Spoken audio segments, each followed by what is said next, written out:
आप सुन रहे हैं गजरा कोठारी और निर्मल चावला द्वारा लिखित उपलक्ष कोछड़ और वंदना की आवाज में कहानी इश्क नौटंकी एपिसोड 6 सच की कसौटी।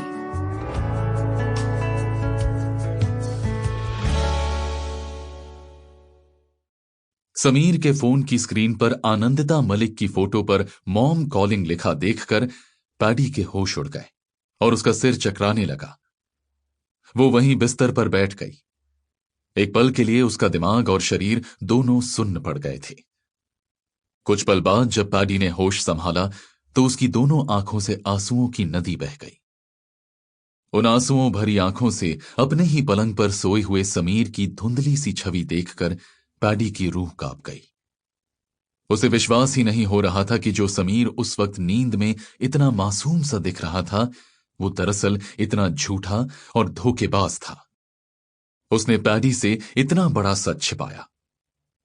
बेचैन पैडी को अब एक एक करके वो सारी घटनाएं और पल याद आने लगे जो समीर के बोले झूठ और फरेब को साबित कर रहे थे। पैडी की आंखों के सामने वो पल भी घूम गए जब उसने समीर को यह बताया था कि आनंदिता मलिक ही उसकी वो गुरु थी जिन्होंने उसकी नादान सी गलती पर सबके सामने उसे जलील करके ग्रुप से बाहर निकाल दिया था। और इसी घटना के बाद पैडी सालों तक डिप्रेशन की मरीज बनी रही थी। पैडी को अब समझ में आया कि उस समय इस बात के खुलासे से समीर इतना घबरा क्यों गया था। उसे ध्यान आया कि क्यों उस वक्त समीर के गले के नीचे पानी तक नहीं उतर पा रहा था। उसका मन इस ख्याल से ही कांप उठा कि थिएटर जगत की पहुंची हुई हस्ती आनंदिता मलिक का बेटा अपनी मां के ग्रुप को छोड़कर भला उसके ग्रुप में काम मांगने क्यों आया होगा। क्या इसके पीछे मां और बेटे की कोई साजिश थी। उसे यह सोचकर भी अपने आप से घृणा होने लगी कि पिछली रात वो एक मक्कार इंसान के साथ सोई थी। वो एकदम से उठी और अपने बाथरूम की ओर चल पड़ी।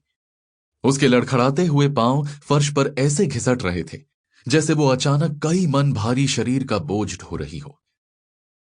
कुछ ही पल में पैडी कपड़े पहने हुए ही बाथरूम में लगे शावर के नीचे खड़ी इस तरह मल मल के नहा रही थी मानो रात को समीर के छूने से चढ़ी गंदगी को अपने शरीर से उतारना चाह रही हो।